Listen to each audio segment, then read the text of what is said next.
Следственным управлением МВД Абхазии возбуждено уголовное дело, предусмотренное пунктом В, частью 3 статьей 224 Уголовного кодекса Республики Абхазия в отношении жителя Российской Федерации Бруева Владимира Григорьевича, 1957 года рождения. Последний был задержан на посту ГАИ Мачара Гуларыбского района в результате реализации оперативной информации сотрудниками ОКОН МВД Республики Абхазия по подозрению в незаконном приобретении, хранении, перевозке и сбытии наркотических средств на территории республики. В ходе обследования автотранспортного средства, принадлежащего гражданину Бруеву, в салоне обнаружено изъято наркотическое средство, как впоследствии установлено экспертами ЭКЦ МВД Республики Абхазия, метадон свыше 137 граммов. В данном полиэтиленовом свертке что содержится, гражданин Бруев? Метадон. Метадон, наркотическое вещество метадон.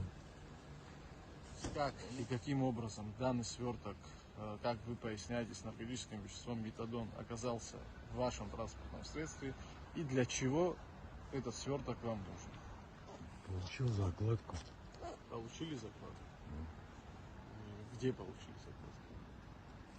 Сандрипш. Сандрипш. Потом? Вез в машине. Куда везли?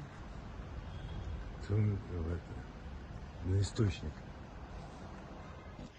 Решением суда города Сухум Владимир Бруев на время предварительного расследования заключен под стражу.